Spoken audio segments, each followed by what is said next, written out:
revienne d'éternité en éternité. Car il n'y a que toi seul qui sois Dieu. Et nous te rendons toute la gloire ce matin. Nous te rendons l'honneur, la louange et la majesté. Jésus-Christ, béni sois-tu. Précieux Jésus, que nous apprécions ton œuvre dans nos vies. Que nous apprécions ta présence. J'aime ta présence, mon Dieu. J'aime ta présence. J'aime te savoir avec moi.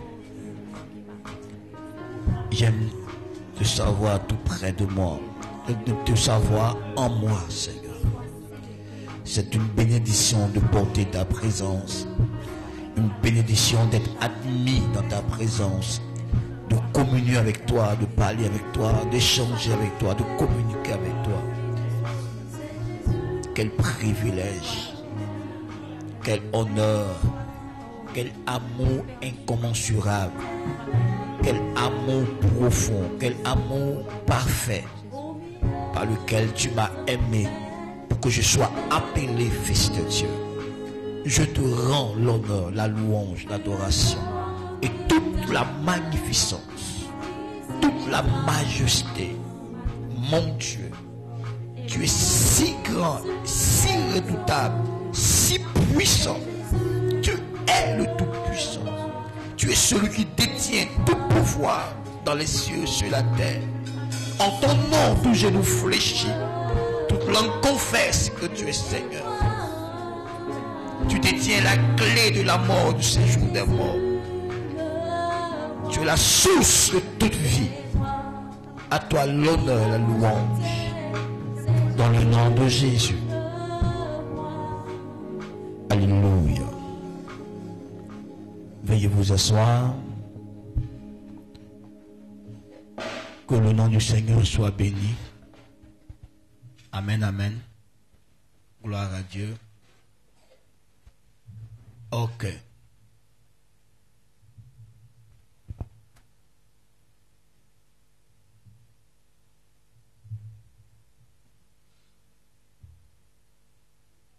Nous sommes en train d'étudier un sujet très important. La compréhension de ce sujet et l'appropriation fera de nous de très bons chrétiens et va accroître notre efficacité dans la mission que Dieu a confiée à son Église que nous sommes.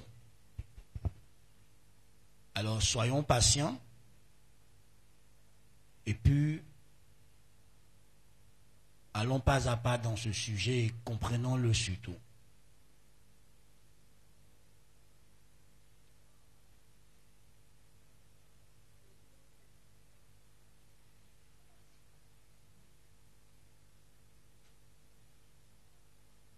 Et nous avons déjà vu que en Christ, qui nous sommes en Christ, c'est ce que nous sommes en train de voir, que nous sommes en Christ, nous avons déjà vu en Christ que nous sommes les témoins de Christ sur la terre. Nous sommes là pour parler de lui, pour témoigner en son honneur. Nous nous servons de témoins.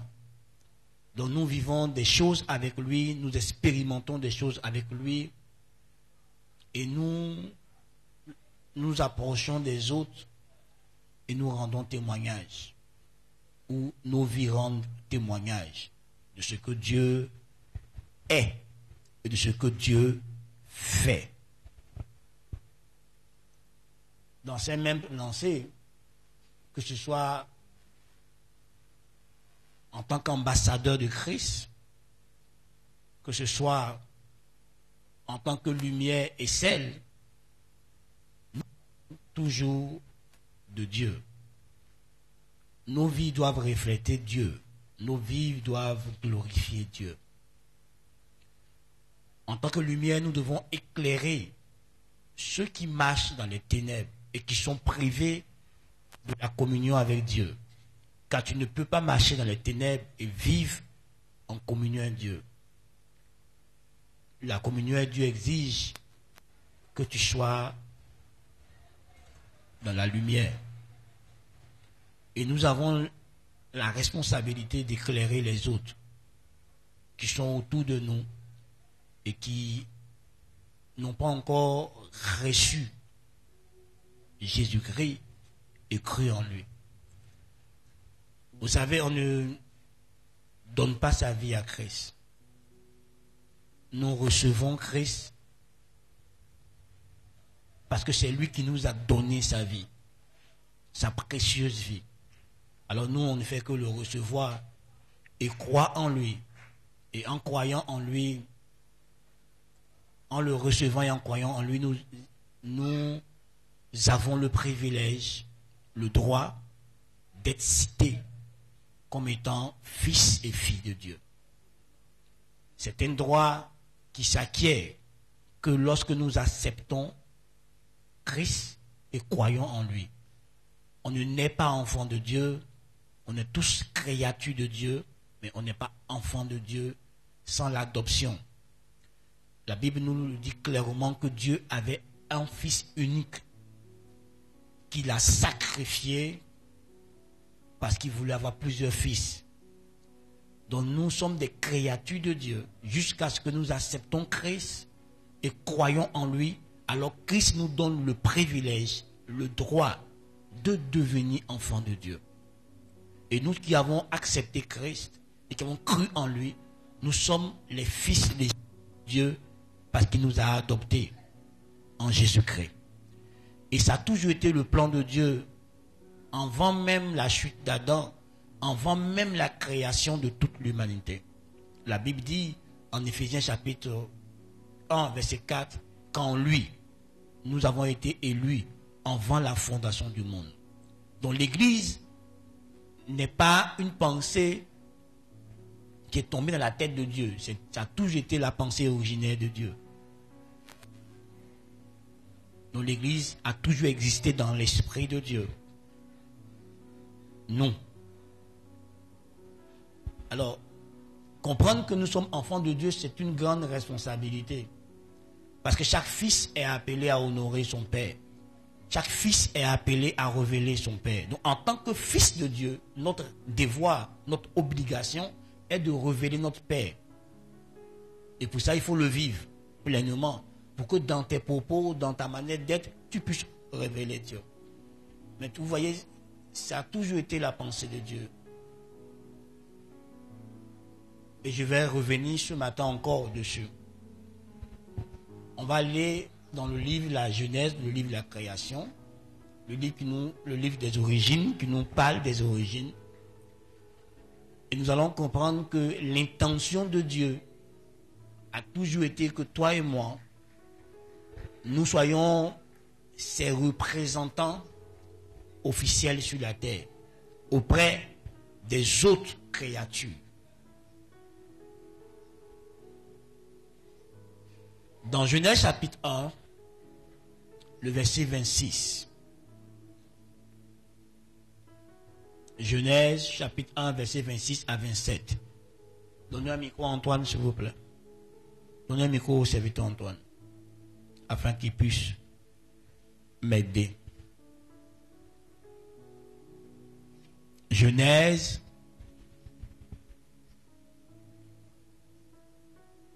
chapitre 1, verset 26 à 27.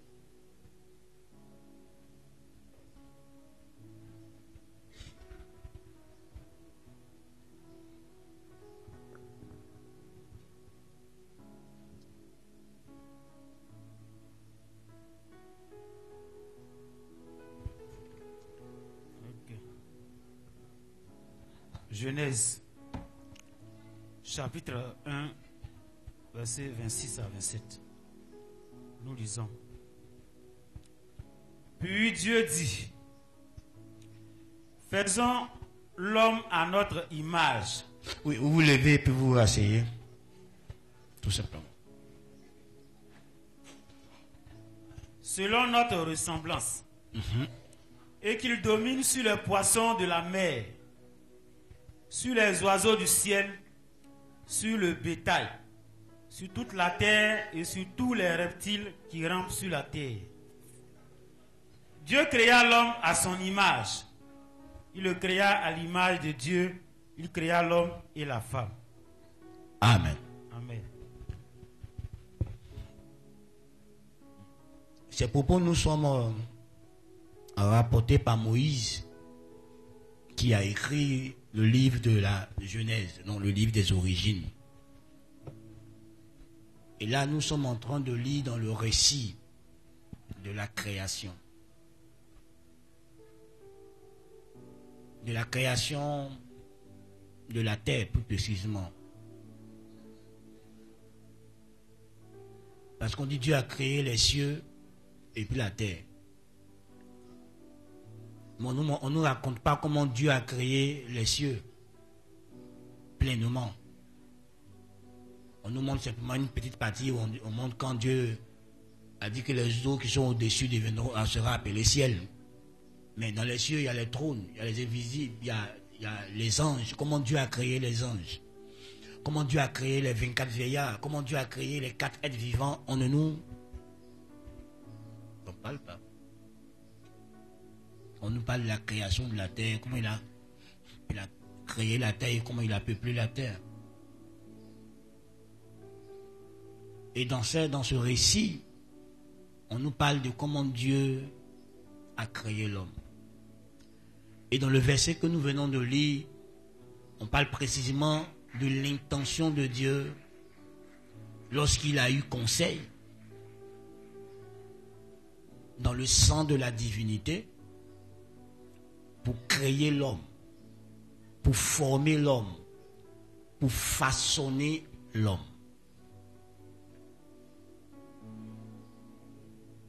Quand tu lis dans le texte original, on parle de Adama. On dit Dieu a créé Adama. Donc, en français, on dit Adam. Et puis, quand il les a créés à son image, homme et femme, c'est 2 différents mots hébreux qu'on utilise. Et ces 2 mots parlent de mâle et femelle. Donc, quand Dieu a créé l'homme, le mâle et la femelle, l'humain, il a créé en Adama. Donc, quand Adam était arrêté devant Dieu, en lui se trouvait à la fois le mâle et la femelle.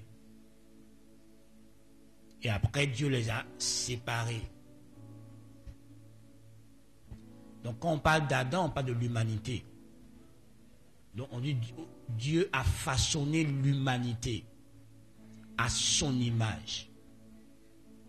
Que ce soit le mâle ou ce soit la femelle,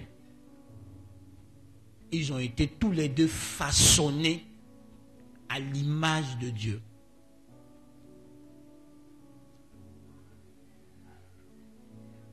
Tous les 2. Dieu s'est assis. Il y a eu conseil. Et il a décidé de créer l'homme à son image. Et plus tard, nous savons de Dieu, dans le livre de Hébreux 16, 4, que Dieu fait toutes choses dans un but précis, dans une intention précise. Dieu a toujours un objectif à atteindre, un but quand il fait ces choses. Donc quand Dieu créait l'homme, il avait un but bien précis dans son esprit. Il a dit, faisons l'homme à notre image, selon notre ressemblance. Et qu'il domine sur les poissons de la mer, les oiseaux du ciel, sur tous les reptiles qui rampent sur la terre et sur toute la surface de la terre. Remarquez que dans la domination, Dieu n'inclut pas l'homme. L'homme n'est pas fait pour dominer son ami homme. Dieu n'a pas créé l'homme pour qu'il domine son ami homme.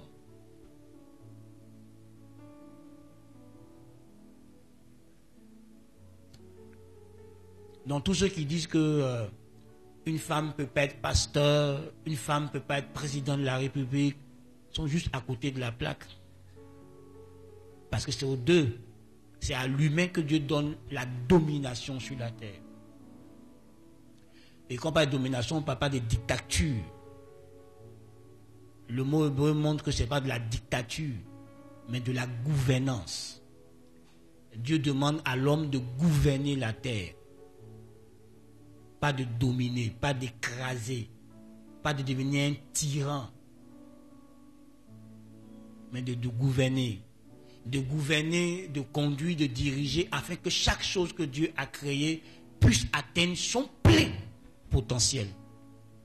Donc l'homme a la responsabilité de cultiver, de garder le jardin, de faire en sorte que tout ce que Dieu a créé puisse atteindre son plein potentiel. C'est pour ça que Dieu a établi l'homme sur la terre, sur l'œuvre de ses mains. C'est pour que l'homme prenne soin de l'œuvre des mains de Dieu, afin que cette œuvre de ses mains puisse atteindre son plein potentiel. Donc même quand Dieu demande plus tard, après la chute, à l'homme de dominer sa femme, et que les désirs de sa femme se porteront vers lui, c'est toujours dans la même lignée, celui de gouverner. Donc vous voyez, dans ce texte, on va découvrir des choses sur notre identité.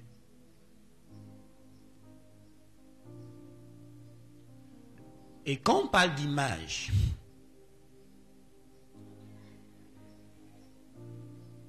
on parle d'une représentation exacte de quelqu'un ou d'une chose. Donc Dieu voulait que toi et moi, on soit sa représentation auprès des autres créatures ou devant la création. Donc nous sommes la représentation. C'est-à-dire que quand un lion me regarde, quand un bœuf me regarde, quand les anges me regardent, quand les végétaux, les minéraux me regardent, ils doivent voir Dieu. Si un autre humain me regarde, il doit voir Dieu.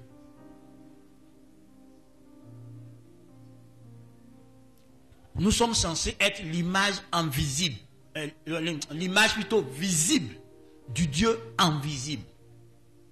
Je répète, nous sommes censés être l'image visible du Dieu invisible. Donc quand Dieu a voulu que la création ait une image de lui, il a créé l'homme, il a formé l'homme. Vous avez dit que l'homme est de peu inférieur à Dieu.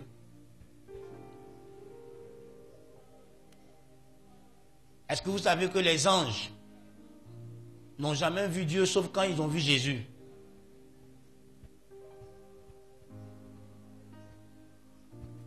Pourtant, la Bible dit qu'ils le servent, ils sont autour de son trône. Mais la Bible dit que Dieu est dans une lumière inaccessible. Donc les anges, quand ils ont vu Dieu, c'est quand ils ont vu Jésus. Quand Dieu a voulu qu'il se donne une image de lui. Donc les anges voient Dieu au travers de toi, l'homme. Parce que tu es la seule créature de Dieu qui porte l'image de Dieu. Tu es la seule créature de Dieu qui porte l'image de Dieu. C'est à toi seul que Dieu a accordé ce privilège, cette grâce, d'être sa représentation, de le représenter, d'être l'image de Dieu. Donc quand quelqu'un doit voir Dieu, il te regarde toi. Mais malheureusement, il y a eu la chute.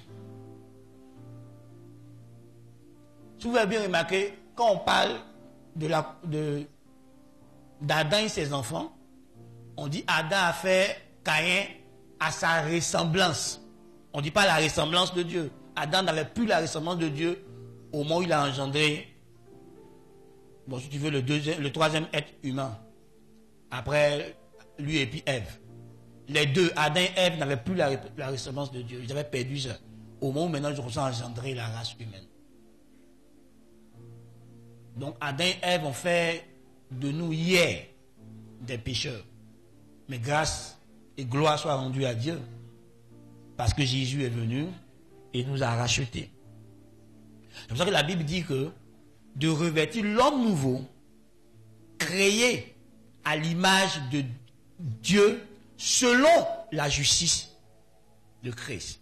Or, au départ, on disait créé à l'image de Dieu selon sa ressemblance. Donc, vous voyez, aujourd'hui, nous avons retrouvé l'image de Dieu à cause de la justification que Jésus a acquis pour nous. Dis Amen. C'est pour ça que Jésus est précieux pour nous. Grâce au fait que Jésus a accompli la justice de la loi, nous avons retrouvé l'image de Dieu. Donc en Christ, toi et moi, nous avons retrouvé l'image de Dieu. Nous sommes la représentation de Dieu. Et sur cette terre, la Bible dit que le monde entier, tu peux le voir dans 1 Jean chapitre 5, le monde entier, verset 20, Antoine, trouve ça pour moi. Le monde entier est sous la puissance du malin, sauf l'Église. C'est l'Église seule qui n'est pas sous la puissance du malin. C'est l'Église seule qui ne marche pas dans les ténèbres. Parce que c'est l'Église seule qui est en communion avec Dieu. Donc, c'est vrai quand on regarde, on voit le jour, mais en réalité, spirituellement, le reste des hommes qui n'ont pas le Christ en eux sont dans les ténèbres. Ils marchent dans les ténèbres. Nous sommes la seule lumière sur la terre. Et quand la lumière ne comprend pas qu'elle est lumière, elle ne peut pas éclairer. C'est pour ça que l'Église ne comprend pas que elle n'a pas besoin de la lumière du dehors. L'Église a sa propre lumière à l'intérieur. Cette lumière, c'est le Christ. Et vous voyez, quand vous prenez l'image de l'ancien tabernacle, au temps du peuple juif, il y a le pavis, donc la clôture autour de la tente de rencontre, qu'on appelait le pavis. Bon, les gens prennent ça pour le premier niveau. Mais la tente de rencontre a deux niveaux réellement. Le lieu saint et le lieu très saint. Et quand tu as le pavis, c'est la lumière du dehors qui t'éclaire. Mais quand tu rentres dans le lieu saint, la lumière du dehors ne rentre plus dans le lieu saint. Dans le lieu très saint encore, c'est pire. C'est encore plus grave. Il y a le chandelier qui est à l'intérieur, qui est tout le temps allumé. Donc, c'est le chandelier qui éclairait le souverain sacrificateur quand il est à l'intérieur. Il n'y avait aucune lumière du jour qui pénétrait à l'intérieur.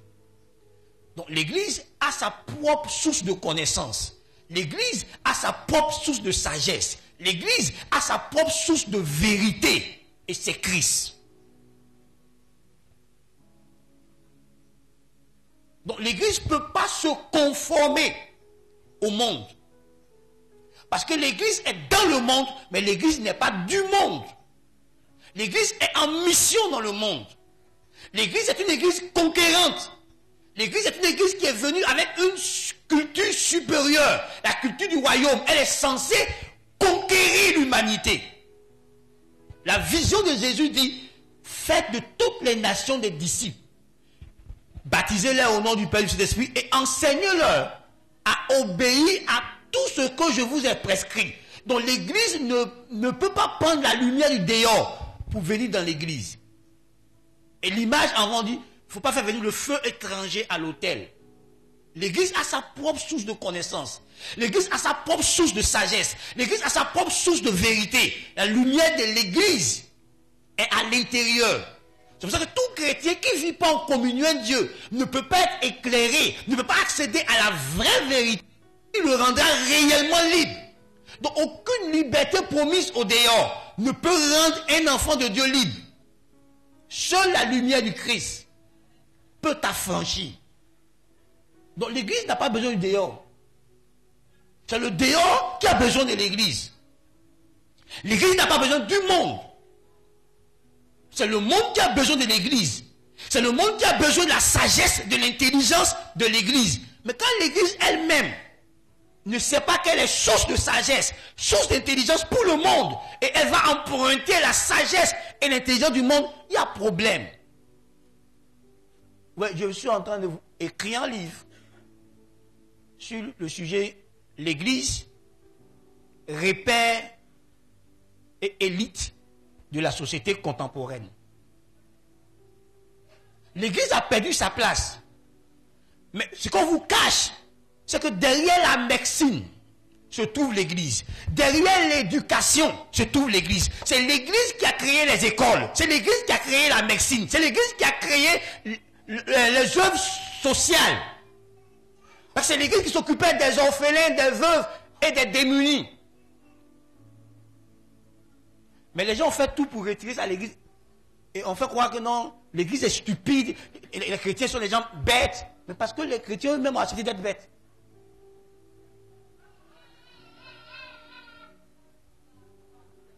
Avant, la plupart des rois consultaient les prêtres pour gouverner. L'église doit connaître elle-même sa propre histoire. Pour qu'on arrête d'être complexé devant la société. Comment on peut représenter un Dieu qui est si sage, si intelligent, et puis regarder comment nous on fonctionne? Parce qu'on ne fonctionne pas vraiment, on n'opère pas vraiment avec la sagesse de Dieu. Si on opérait la sagesse de Dieu, le monde allait venir à nous. C'est nous qui sommes la solution de la société. Mais comme on ne vit pas réellement la vie des gens mis à part, pour se retirer, comme Dieu nous a mis à part, et réfléchir sur la société, et apporter des solutions concrètes aux problèmes de la société. Dieu n'a pas demandé à l'église de se replier sur elle-même, de se renfermer sur elle-même. C'est ne pas comprendre la nature de l'église. L'église est sur la terre pour influencer la terre au compte de Dieu.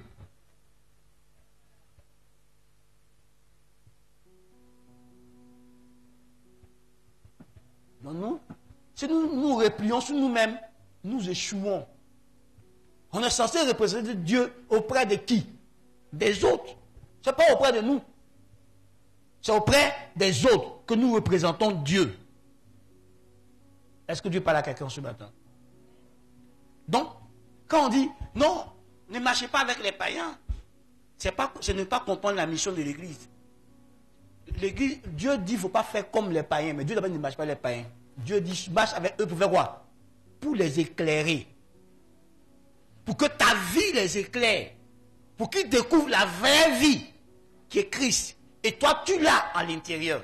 Donc, si tu n'es pas avec eux, comment eux, ils découvriront la vraie vie? Comment eux, ils comprendront que la vie qu'ils mènent est corrompue? Ce n'est pas la vie de Dieu. Ce n'est pas la vie que Dieu leur a donnée à la création, qu'ils ont perdue. Si toi, tu ne peux pas vivre ta chrétienté authentique auprès d'eux. Lis mon verset.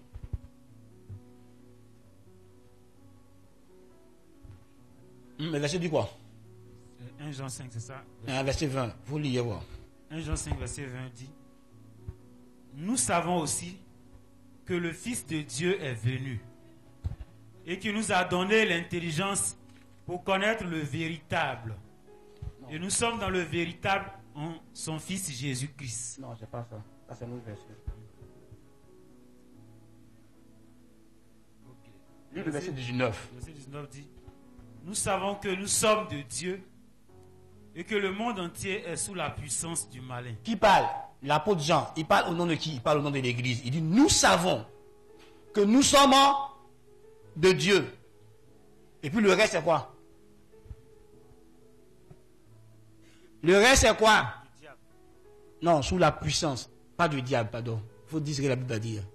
Ils sont sous la puissance du malin. Sous l'influence. Sous la domination du malin. Et toi et moi, nous sommes censés aller les arracher aux malins, parce que ce sont les créatures de Dieu.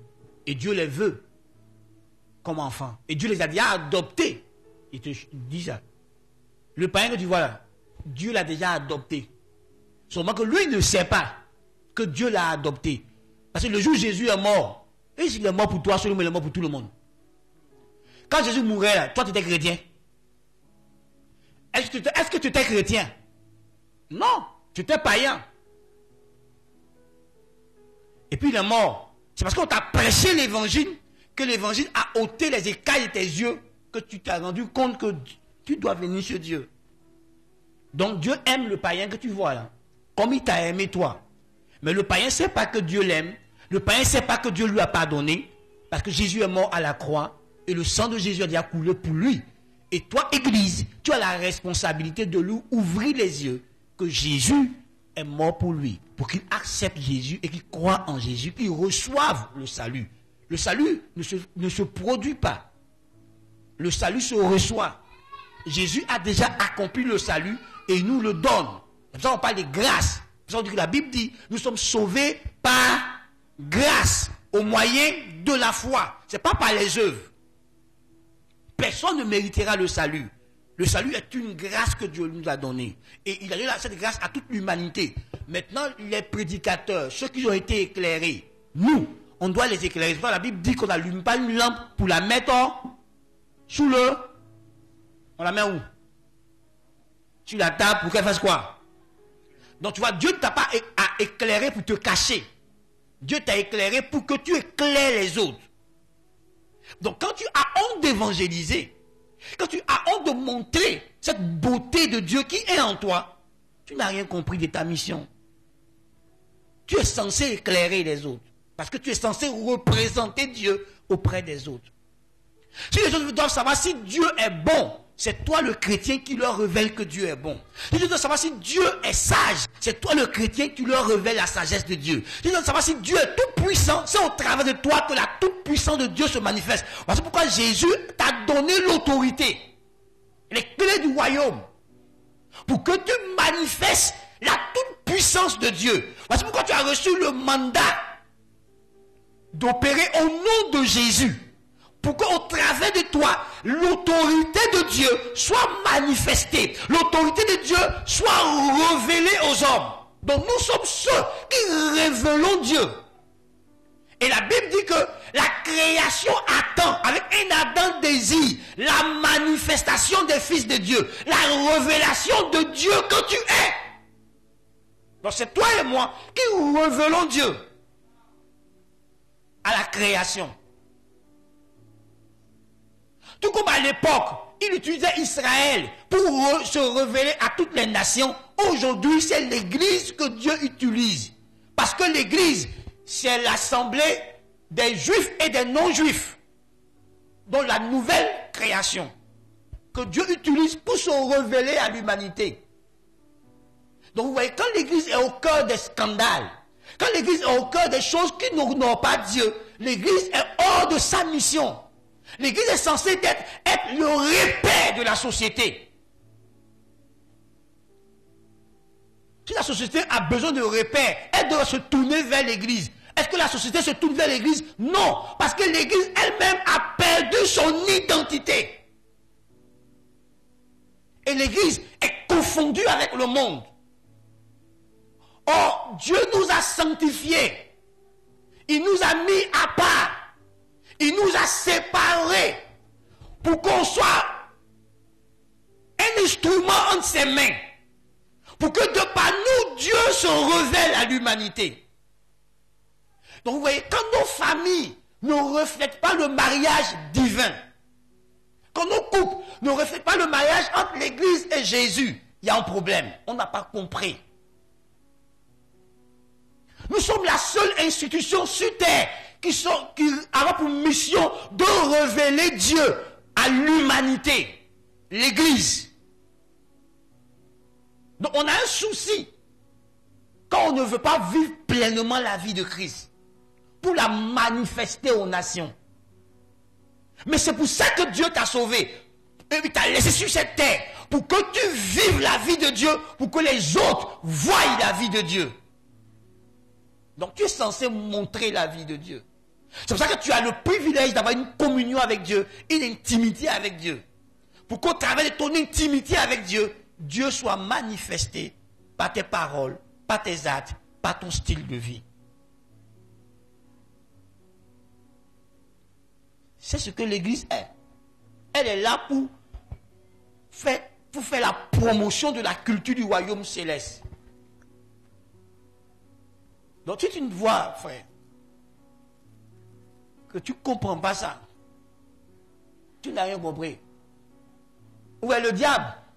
Il a fait que l'église se préoccupe plus de comment il a mangé, comment je vais boire, comment il fait ci. Frère, écoute-moi, tu n'es pas chrétien si tu fais ça. Je ne te choque pas ce matin, j'espère. Est-ce que ça te dit qu'il faut négliger tes besoins, tes besoins matériels, financiers? Non. Je ne sais pas ce que tu te dis. Je te fais comprendre que ce n'est pas la priorité de l'église. La priorité de l'église, c'est le règne de Dieu. Dans la prière de notre plan, on dit que ton règne vienne. Donc c'est nous qui faisons descendre le règne de Dieu sur terre. Donc notre priorité, c'est de rechercher premièrement le royaume des cieux et la justice de Dieu. Comment la justice de Dieu? C'est la vie juste selon Dieu.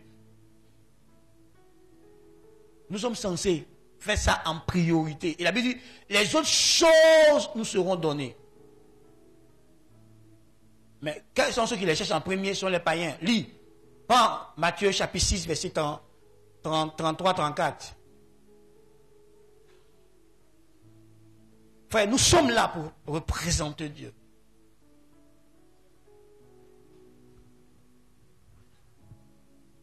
Matthieu chapitre 6, verset 33. 33-34, je vais voir. Cherchez premièrement le royaume. Bon, on commence au verset 32. Verset 32. Car toutes ces choses... Bon, remonte au 31 alors. Si on ne va pas comprendre par cœur. Matthieu 6, à partir du verset 31. Ne vous inquiétez donc point. Et ne dites pas, que mangerons-nous? Que boirons-nous? De quoi serons-nous vêtus? Non, les besoins substantiels. On va t'inquiéter pour ça. C'est 32. Tu vas manger quoi? Tu vas porter quoi? Tu vas devenir quoi? Dieu dit, il ne faut pas te soucier pour ça, te préoccuper pour ça, te tracasser pour ça. Car toutes ces choses, ce sont les païens qui les recherchent. Ouais, Dieu appelle ça ces choses. La promotion, l'élévation, les diplômes, tout ça, Dieu pour lui, ce sont des choses. On dit que ce sont les païens qui les cherchent. Mais pourquoi? Parce que les païens tirent leur gloire. Nous, on tire notre gloire en qui? Nous, on tire notre gloire en qui? Les païens tirent leur gloire en quoi? Donc, on n'a pas les mêmes sources de gloire. Dieu n'est pas en train de dire que ce n'est pas important. Il faut bien comprendre. Votre Père céleste sait que vous en avez besoin. Arrête-toi là. Qui sait qu'on en a besoin? Donc, Dieu sait que c'est nécessaire pour toi. C'est nécessaire que tu manges. C'est lui qui t'a créé un corps. Il sait que si tu ne manges pas, ton corps va avoir des dysfonctionnements. Il le sait. La première qui nous donne la nourriture, c'est Dieu. Et il a créé les arbres fruitiers, autres, dit que ça nous sert de nourriture. Et puis après, le déluge, il a ajouté que la chair nous serve, la chair donc animale, nous serve de nourriture. Donc Dieu sait que tu as besoin de manger. Dieu sait que tu as besoin de te vêtir. Dieu le sait. Il le sait. Il sait que tu as besoin d'être élevé pour qu'on t'écoute. Il sait que la sagesse du pauvre est méprisée. C'est lui-même qui l'a écrit ça dans sa parole en Ecclésiaste. La sagesse du pauvre est. Donc Dieu sait que pour qu'on t'écoute, il sait ce qu'il va faire. Comment t'enrichir sur tous les plans. Même sur le plan financier matériel. Il sait. Mais il dit qu'il ne faut pas en faire ta raison d'être. Ta raison d'exister. C'est les païens qui en font leur raison d'être, pas l'enfant de Dieu. Parce que Dieu sait que tu as besoin de ça. Et c'est lui qui l'a créé pour toi.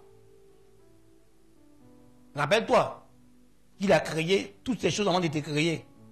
Il a mis tout ça à ta disposition. Donc il a créé ça pour toi. Mais il t'a créé toi pour lui.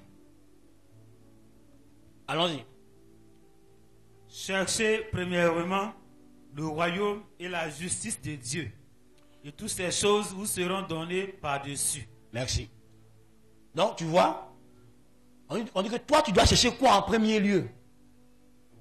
Cherchez quoi? Le royaume et la justice de Dieu. Vous voyez, la vraie richesse, ouais, si j'explique ça ici, vous devez comprendre que le chrétien n'a pas besoin de chercher l'argent.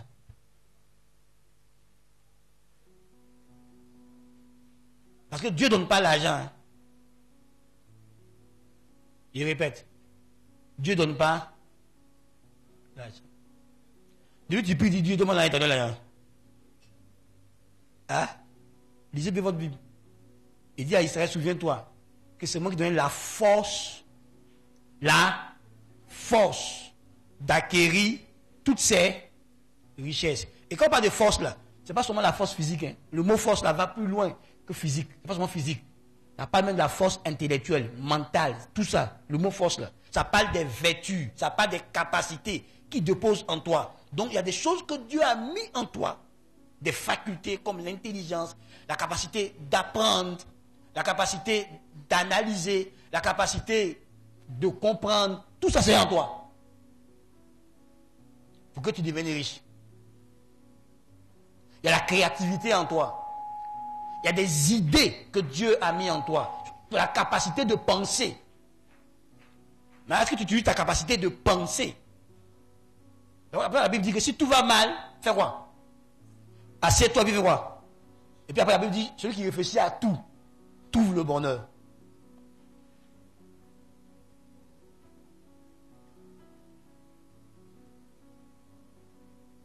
Donc Dieu ne te donnera pas l'argent. Il te donne ce qu'il faut pour avoir l'argent. Mais si tu as utilisé ce qu'il t'a donné, tu auras l'argent. Tu vois, tu as des talents, tu as des capacités. Tous ceux qui sont riches là, regardez bien, ils ont mis leurs dons au service des autres. C'est leur don. Tu vois, c'est leur don. Tu ne t'intéresses pas à eux. Hein. Tu t'intéresses à leur don. Sinon, la personne ne t'intéresse pas. Tu vois, Steve Jobs ne t'intéresse pas. C'est iPhone qui t'intéresse. Il a créé iPhone. C'est son don qu'il a mis à ton service. Sinon, il ne t'intéresse pas à lui. Il est mort. Mais tu continues de bénéficier de son don, de ce qu'il a créé. Pourquoi tu t'intéresses, pourquoi tu t'en vas au concert de Bera Lukalou, mais de la Moana? Parce qu'ils ont élevé leur don. C'est leurs dons qui les ont rendus riches. Et tu as tes dons. Tu vois, tu dors au stade. Pendant qu'eux, ils courent. Ils sont dans cette fête des millions. Toi, tu acclames. Tu as quel million? Tu dis, wow, tu as quel million?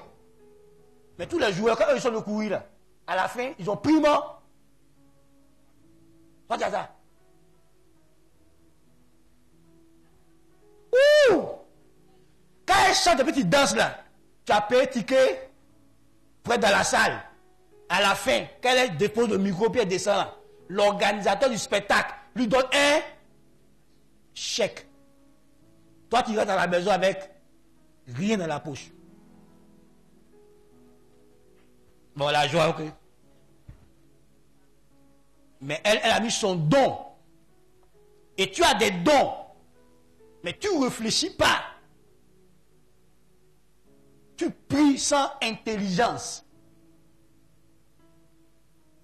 Les disciples ont dit à Jésus, apprends-nous à prier. Parce que la prière est bonne. Mais il faut comprendre c'est quoi la prière. La prière, on dit on va pétitionner. Tu as pétitionné là, tu as réclamé quoi à Dieu? Tu ne connais même pas. Il y a quoi là? Rien. Tu dois apprendre à prier avec intelligence.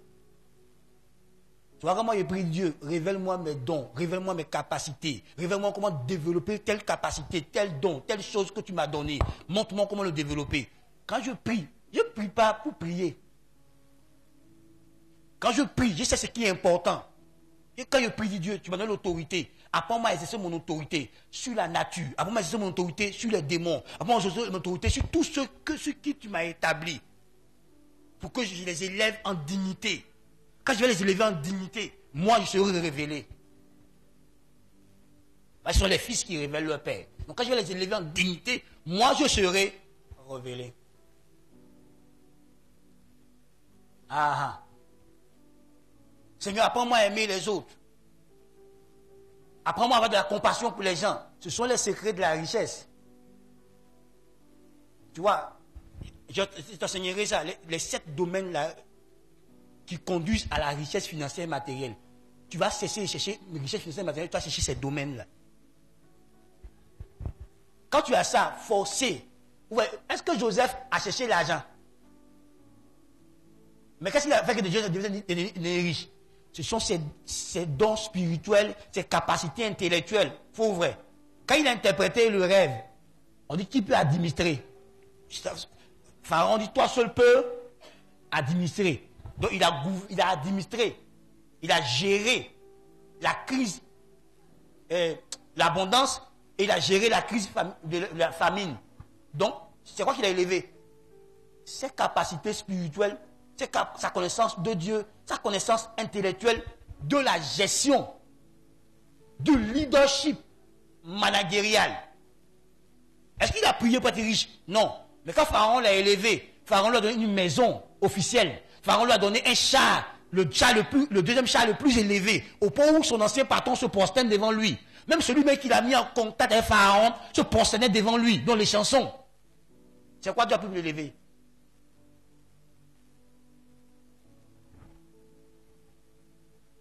Bon, ça c'était une parenthèse pour annoncer mon séminaire qui arrive là-bas. Bon, il est fini. On revient au thème. Donc, il t'a annoncé un séminaire comme ça. Comment on fait pour sortir de la pauvreté? On va parler. Donc, tu vois, depuis que tu cherches l'argent, tu as l'argent. On ne cherche pas l'argent. L'argent vient. Il y a des choses que tu dois mettre en toi. Quand tu les mets en toi, l'argent viendra.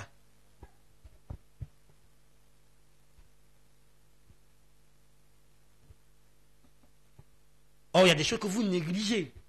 Je ne sais pas que c'est la richesse. Tu négliges la santé. Tu négliges les relations. Tu négliges la communauté. Tu négliges ton intellect. Tu négliges ton spirituel. Mais pourtant, tu es l'image de Dieu. Et tu ne comprends pas ces choses. Ne vous inquiétez pas. Ici, on suscitera les vrais riches. Les vrais hommes puissants. Mais c'est notre rôle d'influencer la société. Mais pour influencer, il faut être puissant. Mais il faut être puissant dans quoi? C'est ça. Vous bavardez dans vos chambres, dans vos maisons. Et puis les gens dominent. Est-ce que vous savez comment les étrangers contrôlent le commerce en Côte d'Ivoire? Pourquoi les Ivoiriens, quand ils font commerce, ils réussissent pas, les étrangers réussissent dans leur propre pays? Parce qu'ils gouvernent ça spirituellement. Donc avant d'entrer dans un domaine de commerce, il faut connaître l'entité qu'eux ils ont invoquée pour contrôler le domaine et puis renverser l'entité avec ton autorité en Christ pour changer les tendances. Vous voyez, le problème de la Côte d'Ivoire, vous l'avez amené au niveau des personnes. La Côte d'Ivoire, ce n'est pas une question de personnes. C'est un problème spirituel. La domination que la France a sur vous, elle n'est pas d'abord physique. Elle commence dans le spirituel. Vous vous rappelez qu'ils ont amené l'icône, non? Leur armée qui est venue en Côte d'Ivoire, c'était la licorne. La licorne est le seul animal qui tue l'éléphant. La corne qui est devant. Donc c'est plus mystique que physique. Donc quand vous laissez le combat, et vous êtes dans le combat de débat de ceci, c'est pas mauvais. Mais commencez là où ça doit commencer, dans le spirituel. Tant que vous ne renversez pas la tendance dans le spirituel, votre pays ne sera pas libéré. Quand Dieu est venu libérer Israël, il a commencé par quoi? Il faut lire bien ta Bible. Il a frappé les dieux de l'Égypte. Avant de libérer Israël, il a frappé les dieux de l'Égypte.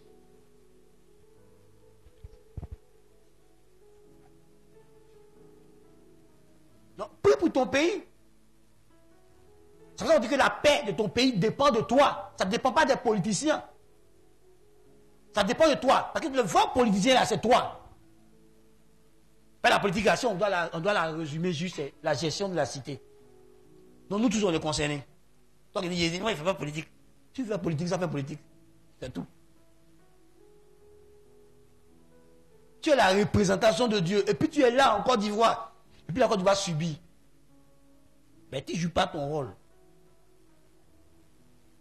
La Bible dit que si tu lis quelque chose sur la terre, et puis l'église elle-même dit, la guerre arrive, l'église elle-même, l'église, qui est censée maîtriser les démons guerriers, les démons de la guerre, c'est l'église qui appelle la guerre. L'église qui est censée représenter le Dieu de paix. C'est eux qui se préparent à payer sac de riz, à payer sac de riz, à payer l'eau, à payer sucre, à faire provision, parce que la guerre arrive. Église. Église, il doit dire non, nous ne voulons pas la guerre.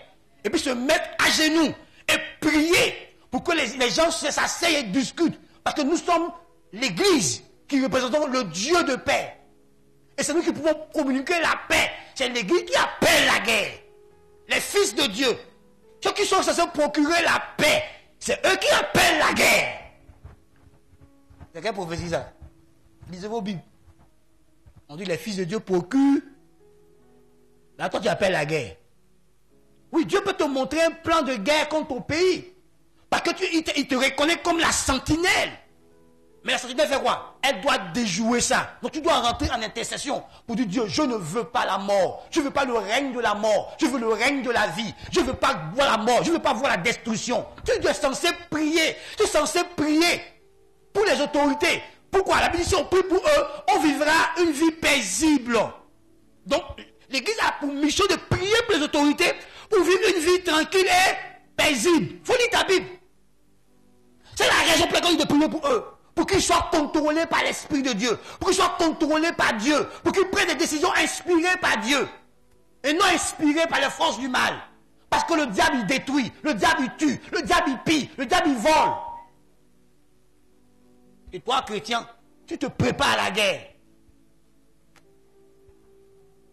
Au lieu de te mettre dans ta position pour intercéder, pour que la guerre ne vienne pas, au lieu de sortir, pour essayer de rencontrer des hommes politiques, pour leur parler de paix, pour que les gens s'asseyent et discutent. Toi, le chrétien, tu as des partis, tu es devenu partisan.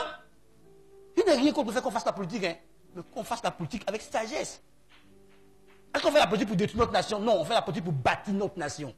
Donc quand nos politiciens sont en train de vouloir détruire notre nation avec leurs égaux, nous on doit les interpeller pour dire non. Asseyez-vous et discutez. Parce que vous tous vous dites que vous voulez le bien de la Côte d'Ivoire. Donc mettez-vous d'accord pour que la Côte d'Ivoire avance. Ne la ruinez pas, ne la détruisez pas. C'est ce qu'on doit leur dire. On ne doit pas les soutenir dans la guerre. On doit les interpeller pour qu'ils reviennent à la paix. Comment les autres nations là font et puis ils bâtissent leur nation? Ils ont plusieurs partis. Aux États-Unis, il y a deux grands groupes. Il y a les républicains et puis il y a les... Oh, comment les gars là? Les démocrates. Ils s'asseyent, non? Donc prions pour que Dieu intervienne de la bonne manière. Mais quand des gens vont mourir, cadeau. C'est ça que vous voulez? Non. Dieu a sa propre force. Et la force de Dieu, elle peut régler ce problème sans problème. Mais si vous qui êtes chrétien, vous ne vous mettez pas à genoux et êtes inspiré par Dieu pour avoir des paroles, les paroles de Dieu sont puissantes pour renverser les forteresses. À moins que nous, on ne croit pas aux paroles de Dieu. Mais les paroles de Dieu, elles sont assez puissantes pour renverser les forteresses. Quand Dieu allait en Égypte, est-ce que Moïse avait des armes physiques? Est-ce que Dieu n'a pas renversé le régime pour faire sortir Israël? Dieu peut renverser ce qu'il veut. N'oubliez pas que c'est Dieu qui place les gens. Et c'est Dieu qui les défait. C'est Dieu qui élève et qui rabaisse. Donc Dieu peut élever quelqu'un et puis décider qu'un matin, toi, je te lève. Mais si nous-mêmes on ne croit pas en Dieu, si on ne croit pas que Dieu peut le faire, et chercher Dieu pour que Dieu le fasse, Dieu ne le fera pas. Parce que pour que Israël aille dans l'intervention de Dieu, la Bible dit, les cris du peuple sont montés vers... Et puis Dieu est descendu. Frère, moi je peux partir tout de suite dans un autre pays. Mais il y a des gens qui ne peuvent pas prendre partir. Donc si je serais là-bas, là, j'ai pensé à telle personne. Donc c'est comme si je ne suis pas parti. Donc il reste ici là pour prier. Vous voyez, chacun a son rôle. Hein. Moi je prie. Et j'attends que Dieu me donne l'ordre. Quand Dieu me donne l'ordre, je vais faire une sortie médiatique. Je vais interpeller la classe politique. Les appeler à la paix. C'est le rôle de l'Église. Les appeler à la paix. Il nous reste à se rappeler que leurs actions peuvent être destructeurs pour la nation ou bien bénis pour la nation. Parce que toute nation dépend de son leadership. C'est pour ça que nous, on doit crier à Dieu pour avoir des vrais leaders. C'est pas parce que quelqu'un est politicien qu'il est leader. Écoute-moi bien. Pas parce que quelqu'un est directeur, pas parce qu'il est PDG, pas parce qu'il est sous-directeur qu'il est leader. Quelqu'un peut avoir la position d'un leader, une position sans être un leader. Parce qu'un leader, c'est autre chose. Donc nous, on a besoin d'expliquer aux gens ce que c'est qu'un leader. Un leader ne détruit jamais son peuple. Parce qu'un leader existe pour ce peuple. Parce que c'est ce peuple qui fait de toi un leader. Le leadership, c'est un privilège qui nous est accordé par ceux qui nous suivent. Donc sans eux, tu n'es rien. Donc nous, on a des gens qui sont en position de leader, mais qui ne sont pas des leaders. Qui n'ont ni la mentalité, ni le cœur d'un leader. Parce que nos pays souffrent. On a des gens, mais on n'a pas de leader. Parce qu'un leader, il est élevé pour le bien de ceux qui on l'établit. C'est pour eux qu'il est élevé. C'est pour les conduire eux à la perfection. Un leader prépare sa succession. Un leader prépare les autres. Parce qu'un leader prend les autres pour les élever. Un leader ne rabaisse pas les autres. Un leader aide les autres à se développer. Un leader pense à l'avenir. Parce qu'un leader voit l'avenir. Et il prend les gens dans le présent pour les conduire de l'avenir. Un leader ne détruit pas. Donc nous n'avons pas encore de leader vrai. Et notre pays a besoin de vrais leaders. Et parce qu'il y a des leaders, il voit qu'il y aura des innovations, il y aura des transformations, il y aura des changements, il y aura des choses qui vont changer. Parce qu'un leader ne maintient pas le système. Un leader transforme le système. Un leader innove. Il passe son temps à réfléchir pour chercher ce qui est meilleur pour son peuple, pour ceux qui dirigent. Un leader ne peut pas maintenir le statu quo. Parce qu'il porte une vision. Il porte un rêve qu'il veut accomplir.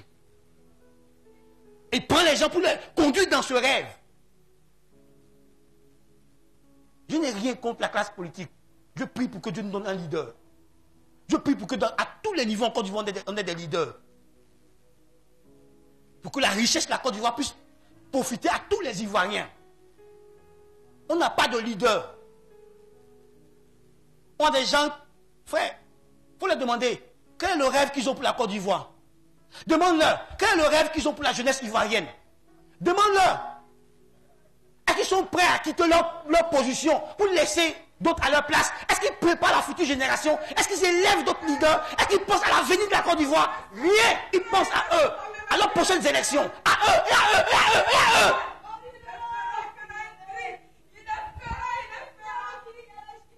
Frère, quand je parle de la part de Dieu. S'il vous plaît, silence. Je parle de la part de Dieu. Je ne parle pas avec la sagesse humaine. Si nos pays souffrent, c'est parce qu'on n'a pas de leader. On a des gens qui veulent se donner un nom. On a des gens qui veulent se donner une réputation. On n'a pas des gens qui veulent bâtir la Côte d'Ivoire.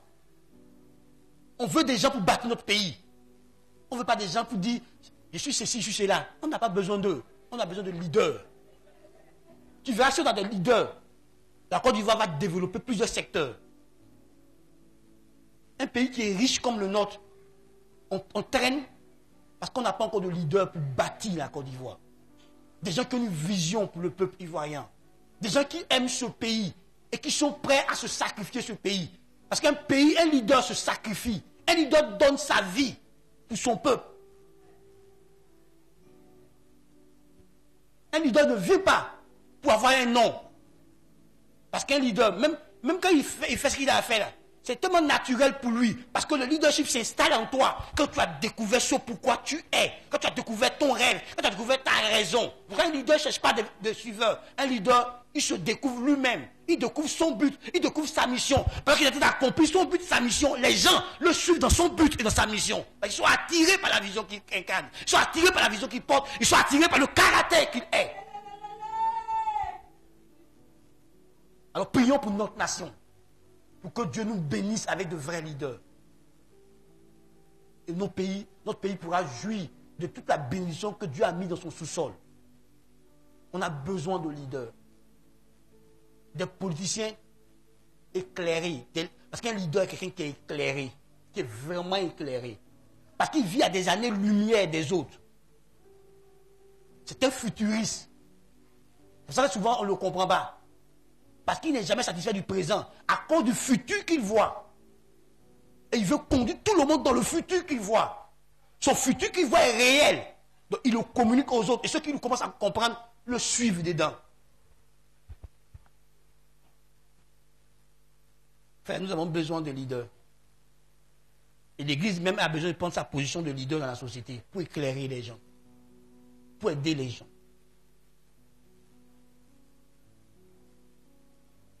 Frère, le diable s'en fout. Lui veut détruire la Côte d'Ivoire. Les gens veulent votre pays. Ils sont prêts à le détruire pour l'avoir. Et si vous qui dites que c'est votre pays, vous n'êtes pas sage pour protéger votre propre pays, vous allez livrer votre pays à la destruction. Regardez la Libye. Regardez l'Irak. Regardez certains pays. Quand c'est détruit, les gens pillent plus les richesses. Ils cherchent à détruire la Côte d'Ivoire. Et si vous ne comprenez pas, et que vous utilisez les mêmes armes que eux, vous allez détruire votre nation vous-même. C'est à vous de leur dire non, mais avec sagesse, avec intelligence. Si vous ne savez pas le faire, vous allez les aider à renverser votre pays. Ils vont atteindre leurs objectifs. Ils ont vu votre pays en train de s'élever, en train d'évoluer. Alors ils veulent le ramener en arrière. L'humilité, ce n'est pas une faiblesse. C'est une force de l'esprit. L'arrogance éloigne Dieu. Frère, discerner. C'est pour ça que j'ai pris que j'ai plusieurs chrétiens éclairés dans la politique. C'est pour ça que moi j'ai pris pour ça. C'est un de mes sujets de prière. Pas seulement mes chrétiens, mais plusieurs chrétiens bien affermis, bien préparés, que Dieu les mette dans la politique, que Dieu les mette dans des postes stratégiques, pour qu'ils vont montrer le vrai leadership selon Dieu, pour que les villes, le pays, les départements puissent se développer. Moi, il me promène en ce moment en Côte d'Ivoire, il pleure. Va voir Iré, une ville minière. Va voir comment elle est en retard. Une ville où on tire de l'or qui n'est pas développée. Va voir San Pedro, une ville côtière qui n'est pas développée. Une ville comme San Pedro, avec toutes ces entreprises-là. Frère, réfléchissons. Ne réfléchissons pas de manière partisane. J'aime mon pays. Moi, j'aime la Côte d'Ivoire. Je suis fier d'être ivoirien. J'ai arrêté de réfléchir de manière partisane. J'ai commencé à réfléchir comme Dieu me demande de réfléchir. En tant qu'Ivoirien, quel est mon rôle en Côte d'Ivoire? Qu'est-ce que je peux faire pour que mon pays avance? C'est pour ça qu'il pense. Je ne demande pas qu'est-ce que mon pays peut m'offrir. Je dis qu'est-ce que moi je peux offrir à mon pays? Comment je peux développer mon pays? Comment je peux changer mon pays? Qu'est-ce que je peux donner à mon pays? Qu'est-ce que je peux faire pour que mon pays soit meilleur? C'est pour ça que j'ai réfléchi. Et j'ai compris que mon pays a besoin de leaders, de vrais leaders. Des hommes qui ont le cœur de père, le cœur de leader, des vrais bâtisseurs qui bâtiront le pays pour que le pays avance. Pas des gens qui viennent faire des choses, dès qu'il pleut, tout est gâté. Depuis 50 ans, on bâtit à Abidjan. Et les autres villes, c'est quand on va bâtir les autres villes? C'est quand? Parce qu'on fait goudron, on fait infrastructure, on paye les matériaux, de mauvais matériaux. On ne fait que recommencer. C'est quand on va finir? Regardez les autres nations. Ils ont plusieurs villes développées. C'est quand on va développer? Moi, je parle pour mon pays. Je prie pour mon pays. Parce que le potentiel que la Côte d'Ivoire a, c'est pas possible, frère. J'ai rencontré des gens à des sphères importantes. Quand ils te parlent de la Côte d'Ivoire, tu te demandes si c'est la même Côte d'Ivoire que toi tu connais là, ils parlent. Parce que ce pays est tellement riche. Mais parce qu'on n'a pas de vrais leaders, nous souffrons. Donc Dieu, on a besoin de vrais leaders. De prier Dieu pour que Dieu nous donne de véritables leaders. Que ce soit dans la médecine, que ce soit dans l'éducation. Va à l'université. Des professeurs d'université qui ne veulent pas préparer les jeunes gens à faire leur doctorat parce qu'ils disent que le jeune va venir le remplacer. Ils bloquent les jeunes gens. Ils les empêchent d'avoir leur maîtrise, leur doctorat, parce qu'ils ont peur d'aller à la retraite pour que ces jeunes gens les représentent, les remplacent. Mais ils sont des leaders. Regardez nos universités.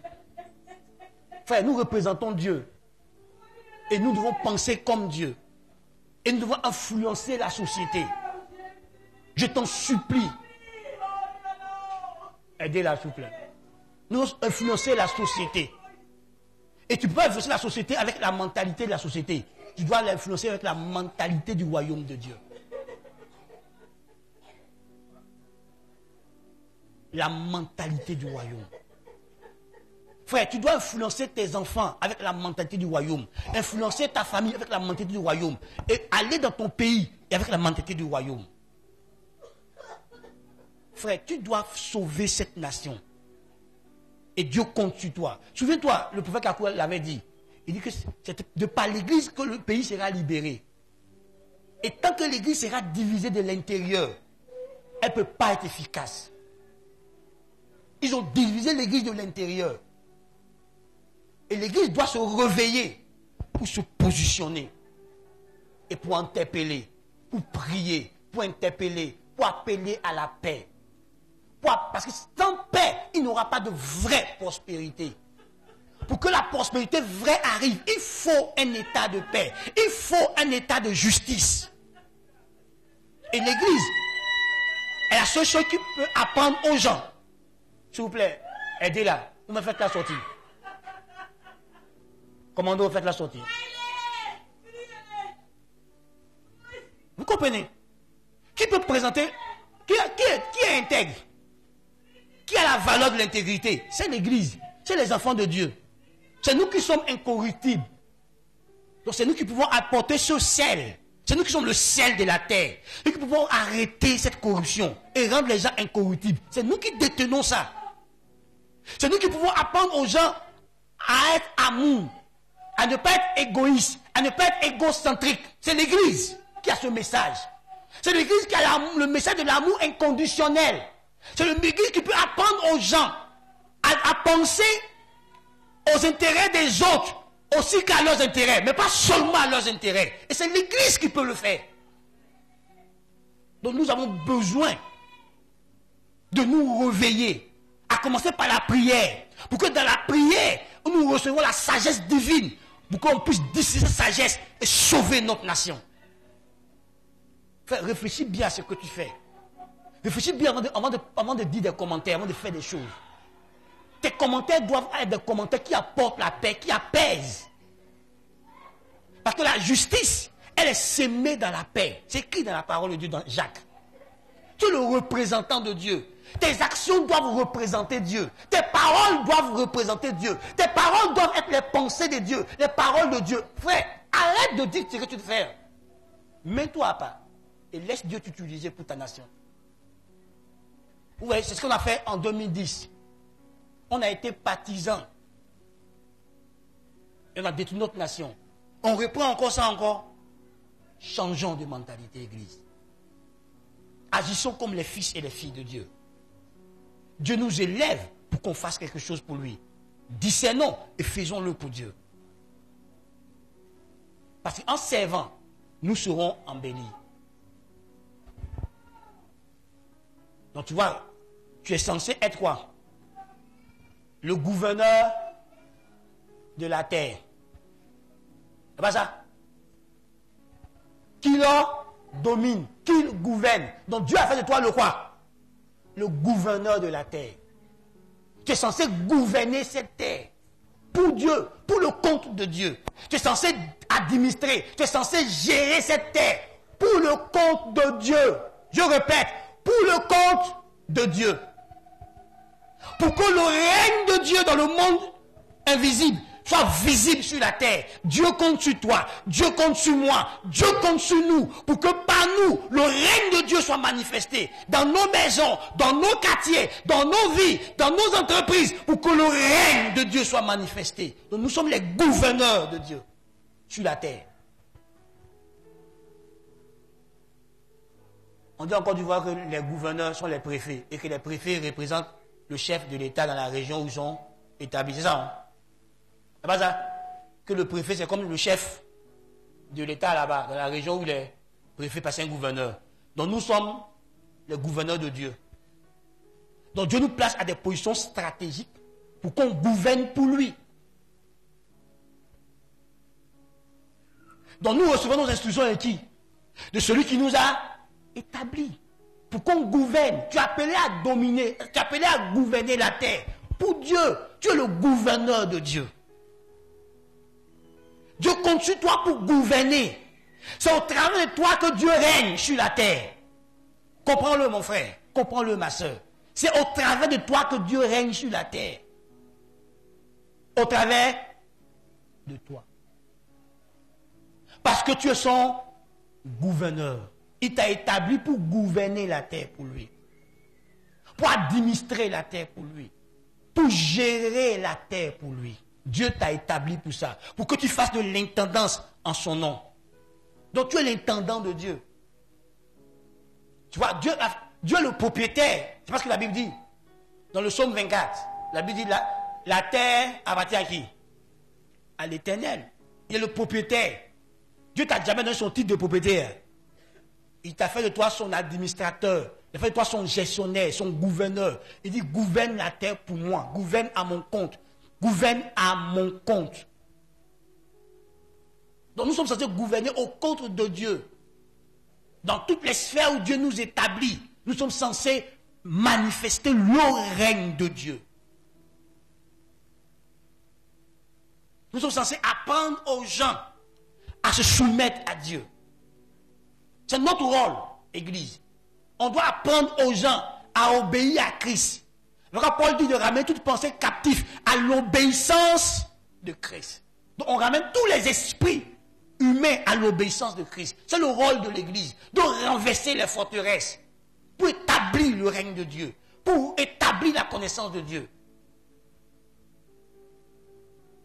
Dimanche prochain, je parlerai d'autres aspects ou peut-être en semaine. Mais ce matin, là, je veux que tu retiennes ça. Tu es la représentation de Dieu. Tu es le gouverneur sur qui Dieu compte pour que lui, Dieu, il règne sur la terre. C'est au travers de toi que Dieu veut administrer les affaires terrestres. Au travers de toi, son fils, toi, sa fille. C'est au travers de toi que Dieu veut gérer les affaires terrestres. C'est pour ça qu'il t'a créé.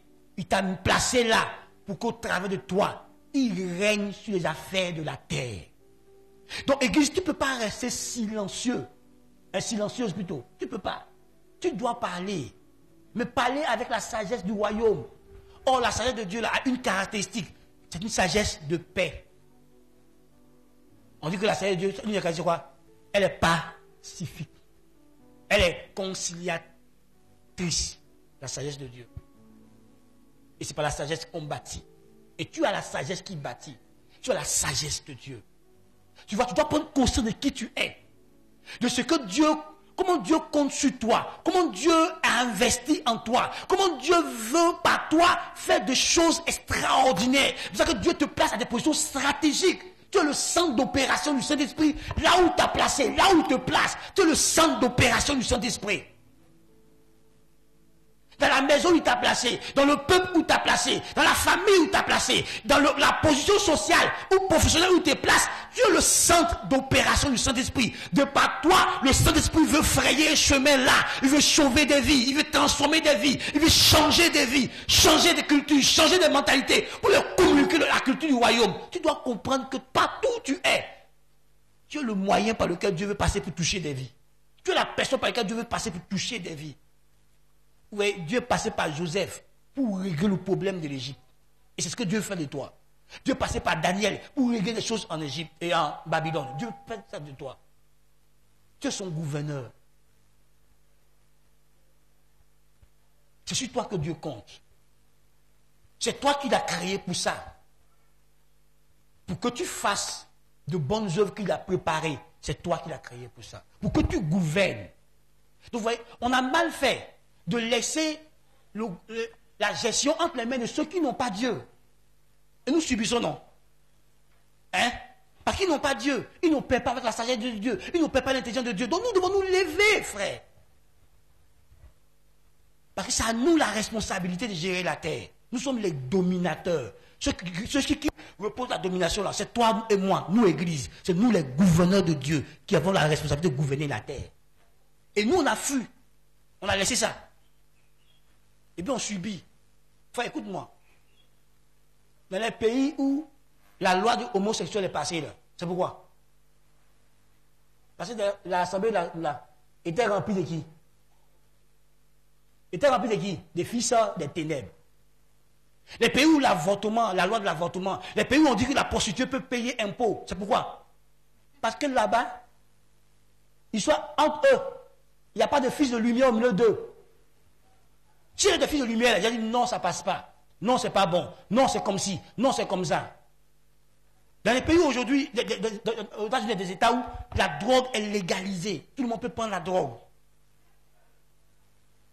C'est pourquoi? Parce que ceux qui ont voté les lois là, ils n'étaient pas en communion avec Dieu. Ils étaient en communion avec l'autre. Donc ils ont voté des lois qui favorisent l'autre. Imagine-toi qu'à l'Assemblée nationale de Côte d'Ivoire, les 75% des députés là, ils sont tous remplis du Saint-Esprit. Ce sont des gens avant de commencer la réunion là. Eux tous appellent Dieu. Bible ouverte. Ils vont prendre les lois. Des lois sages, des lois qui nous feront du bien. Mais si on a laissé ça dans les mains des gens, vous voulez quoi?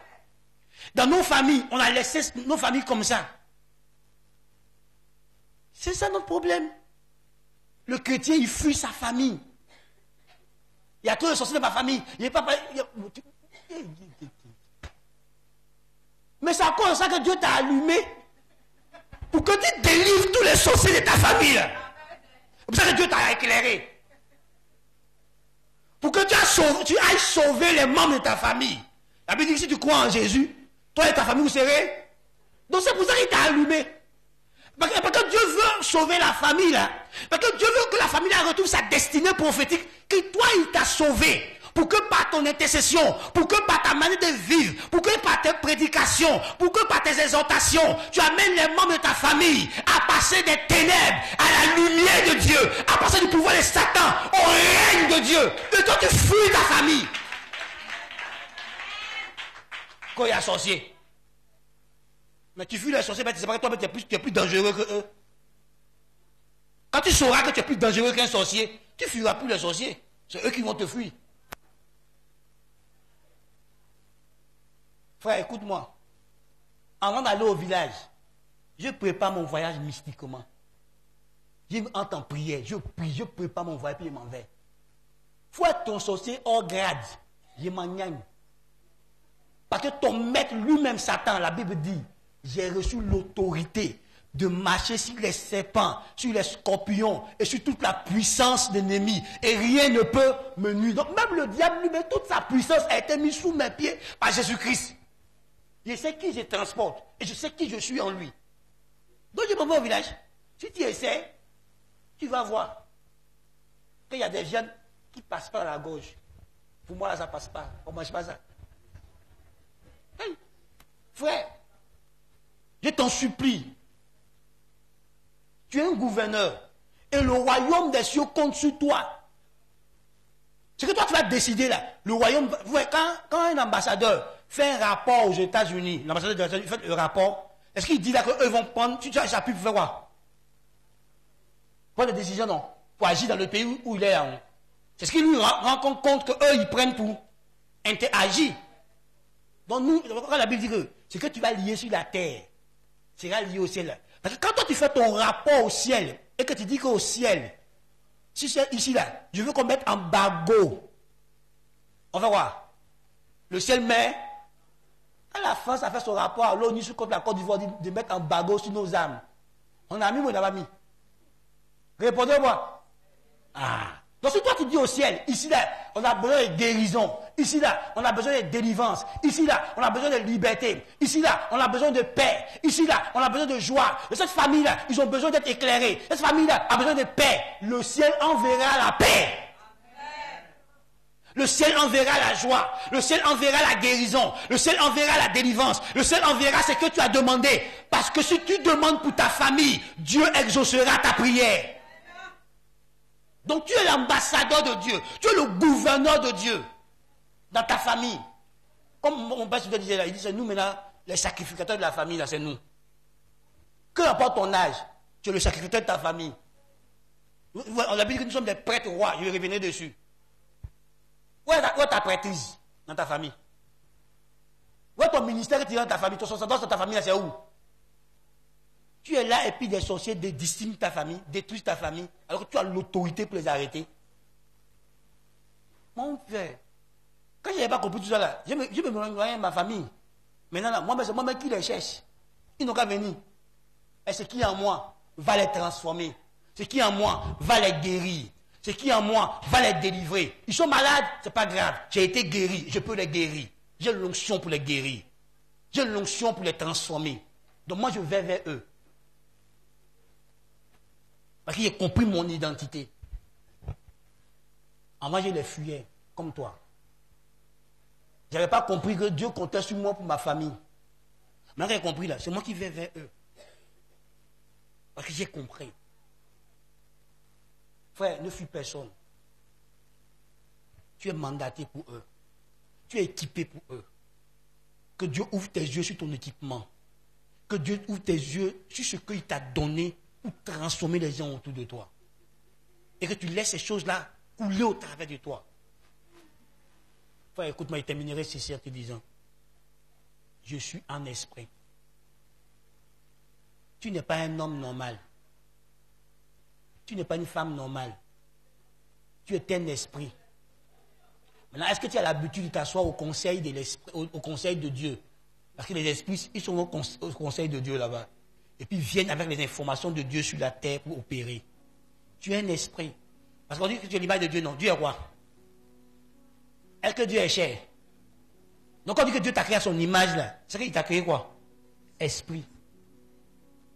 Donc tu es un esprit, ayant une âme, vivant dans un corps. Donc si tu ne laisses pas ton côté spirituel se développer, il y a des choses que tu ne peux pas faire sur la terre. Parce qu'il y a des choses sur la terre, il faut forcément un niveau spirituel pour le débloquer. Donc tu dois grandir dans ta spiritualité. C'est ta première richesse. Tu dois grandir là-bas. Tu dois comprendre la vie avec l'œil spirituel, avec l'œil de l'esprit. Tu dois comprendre la vie à partir du règne de l'esprit, pas du règne humain. Si ce n'est pas lire la vie par le règne de l'esprit, il y a des opportunités qui passeront de tes mains. Il y a des grâces qui passeront de tes mains. Oui, Orpa et Ruth ne lisaient pas la vie de la même manière. Ruth a lu la vie par l'esprit. C'est vrai que physiquement, au moment où Naomi lui parle, Naomi n'a rien. Rien du tout. Et Naomi a réussi à décourager Orpa en disant que tu vois, je n'ai rien, je n'ai plus de fils à te marier. Oui, mais Ruth, elle n'a pas été découragée. Pourquoi? Parce qu'elle a vu dans le règne de l'esprit. Elle a vu le droit de rachat. L'autre n'a pas vu le droit de rachat. Pourtant, ils étaient dans la même maison. Ils ont écouté leur beau-père enseigner les lois d'Israël. Mais l'autre a compris, l'autre n'a pas compris. Et l'autre est entré dans ce qu'il faut. Frère, si tu ne comprends pas la vie spirituellement, tu n'avances pas. Parce que la vie n'est pas naturelle. La vie est spirituelle. La vie, c'est Dieu. Et Dieu est esprit. Non, la vie, elle est spirituelle. Elle n'est pas charnelle. Mais tu vois, tout ce que tu poses comme acte ici, dans le physique, commence dans l'invisible. Donc, qui contrôle ton monde invisible? Qui domine ton monde invisible? Avec qui tu es en communion dans l'invisible? Avec l'esprit de Dieu ou avec les esprits impurs? Oui, Pierre, quand il n'était pas assez spirituel, il parle de la part de Dieu, il parle de la part des hommes et il parle de la part du diable. Quand Jésus lui a demandé, Sur place, il a dit pour que les hommes disent, il a dit ce que Dieu dit de Jésus. Quand Jésus a annoncé sa mission, il dit que non, viens ici. Pourquoi tu vas mourir? Ça va chez toi? Nous, on a tout quitté pour te suivre, toi, tu vas mourir, tu meurs pour aller où? Tu restes ici. Parce qu'ils ne comprenaient pas.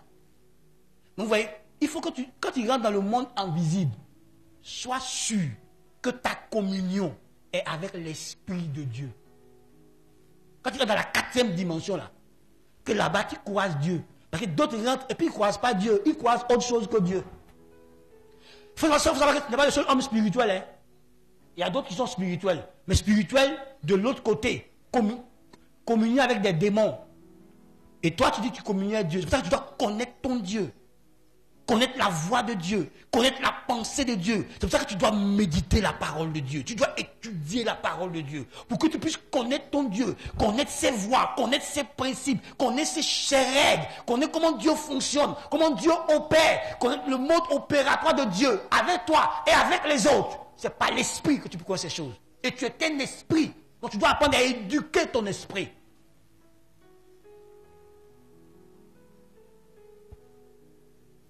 Et fonctionner avec ton esprit. Je t'en prie ce matin. Tu es un esprit.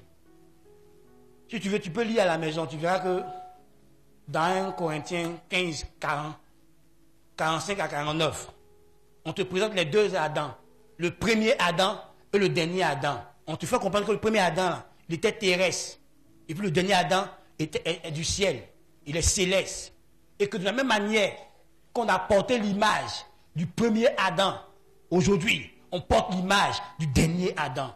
Et le dernier Adam, il était un esprit vivifiant. Le premier Adam était une âme vivante. Mais le dernier Adam est un esprit vivifiant. Donc, toi, si tu es en communion avec le dernier Adam, Jésus-Christ, tu es un esprit. Tu n'es pas Chanel. Donc, c'est pour ça que tu dois développer ton côté spirituel. C'est important que tu développes ta spiritualité. Tu vois, écoute-moi bien. C'est là-bas que se trouve ta richesse. Je souhaite que tu prospères à tous égards, en bonne santé. Que tu sois en bonne santé. Comme prospère l'état de ton âme. C'est là-bas que tu prends ta vraie richesse dans ton intimité avec Dieu. C'est pour ça qu'il ne faut pas rater tes dévotions matinales. Quand tu te réveilles le matin, commence tes journées à genoux avec ton Dieu. Prépare ta journée avec Dieu. Avant de sortir, aie des rencontres sérieuses avec Dieu. Entends la voix de Dieu pour ta journée. Découvre la planification de Dieu pour ta journée. Et rentre cette planification. Tu verras que tes journées seront efficaces. Si tu as des rencontres avec Dieu le matin, tes journées seront efficaces. Parce que Dieu te conduira durant la journée. Et le soir, tu rentreras chez toi avec des actions de grâce. Parce que tu auras rempli une bonne journée. Ne commence pas tes journées sans Dieu. Frère, ne commence rien sans Dieu. Commence toute chose avec Dieu. Continue de développer la chose avec Dieu. Commence avec lui. Et même dans le déroulement de la chose jusqu'au bout, va avec Dieu. Tu vois, peut-être tiens, une boutique que tu veux qu'elle devienne un supermarché. Mais si tu consultes Dieu, il te montrera comment les étapes à suivre, qu'est-ce que ça devient comme ça. Frère, je t'en prie. Tu es un esprit. Donc, fonctionne comme un esprit. Donc, développe ton côté spirituel. Sois un homme spirituel. Sois une femme spirituelle. Juge la vie à partir de la spiritualité, pas à partir des choses charnelles.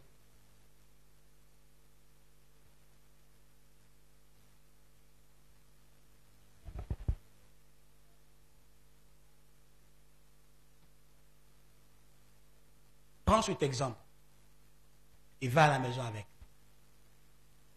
Lot et Abraham doivent se séparer. Lot s'arrête. On dit choisis le premier.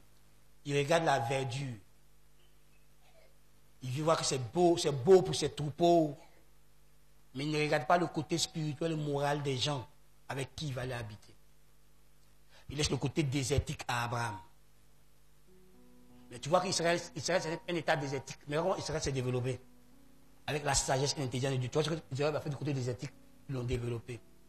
L'autre, en communiant avec les gens de Sodome et Gomorrhe, il a créé des peuples corrompus. Parce que ses descendants sont d'origine incestueuse. Frère,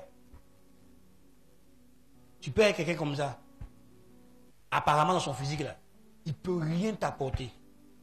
Mais si tes yeux spirituels s'ouvrent, tu verras cette personne-là, ce qu'elle peut t'apporter est plus que le physique.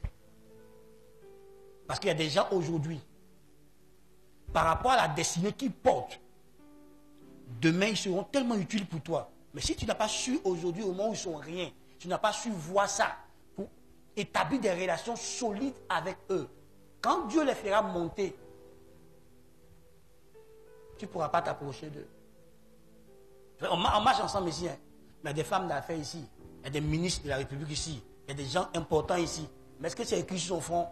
Non. Mais est-ce que physiquement, non. Mais spirituellement, oui. Tu peux le voir. Et nous, souvent, Dieu nous fait la grâce. Il nous ouvre les yeux. Et puis, on voit l'avenir des gens. On voit ce que la personne est dans le monde de l'esprit. Deviens spirituel, frère. Ne sois pas charnel. Deviens spirituel. Oui, la Bible dit que l'homme que tu as marié ou la femme que tu as mariée est ton bonheur. C'est ce que la Bible dit. Non? Comment tu réussis à regarder ta femme et dire, celle-là me rend malheureuse? Comment tu réussis à faire ça? Là, tu viens dans la chair. Je suis dans l'esprit. Que Dieu t'a dit que c'est elle qui est ton bonheur. Tu la verras comme Dieu t'a dit. Et elle fonctionnera comme Dieu t'a dit. Je t'en prie, mon frère. Développe ta spiritualité. Ne sois pas superficiel dans ta spiritualité. Sois profond dans ta spiritualité. Sois profond. Et chaque jour, cherche à approfondir ta spiritualité. Parce que quand tu opères avec la sagesse de Dieu, tu es différent des autres.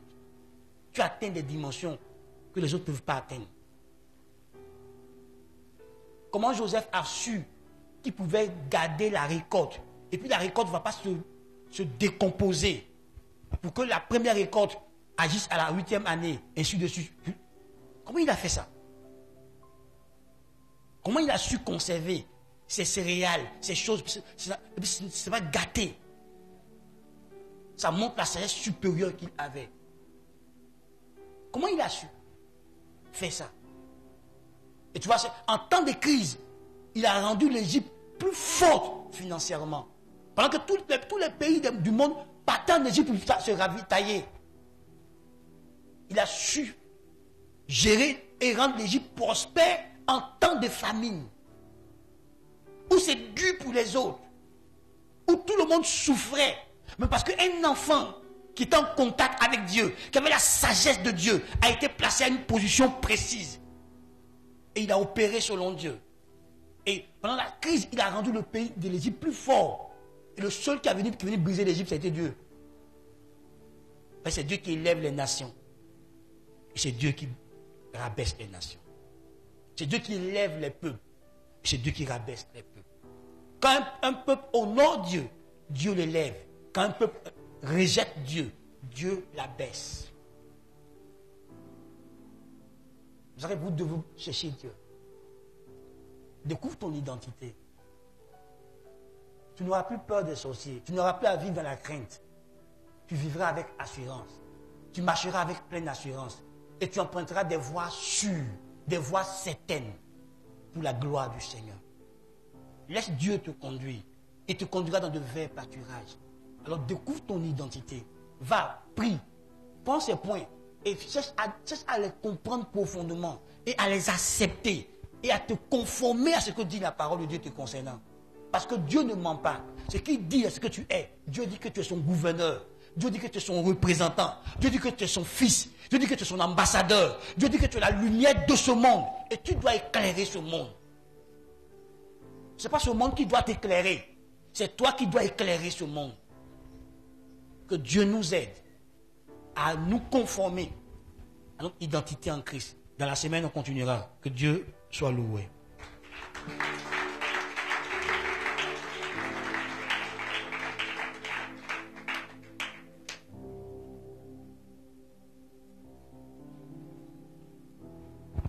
Alors tu vas prier.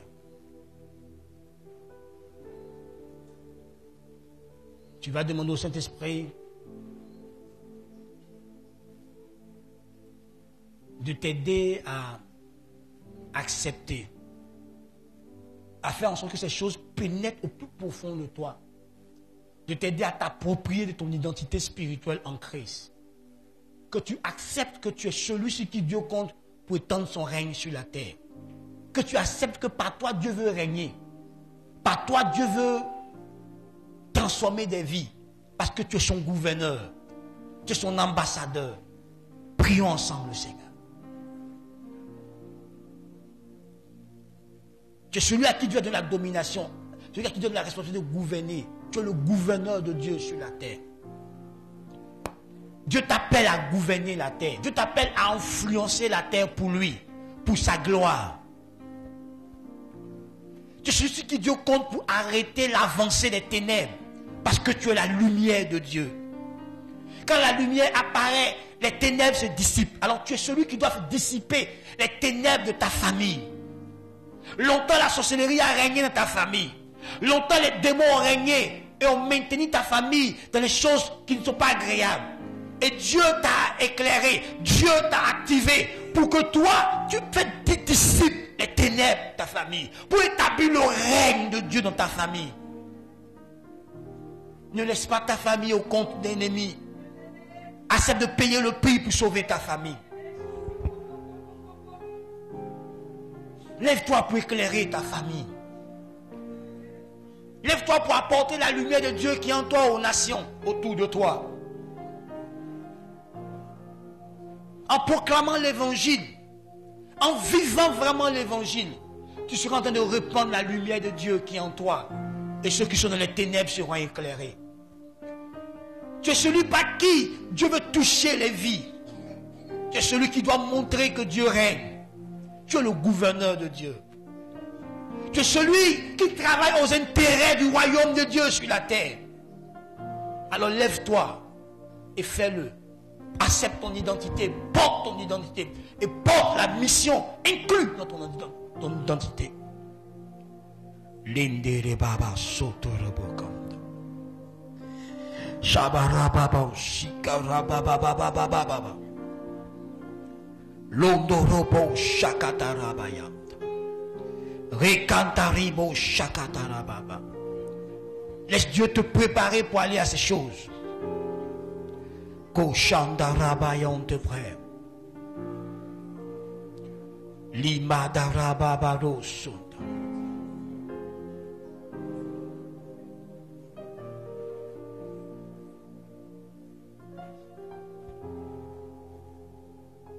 Alléluia.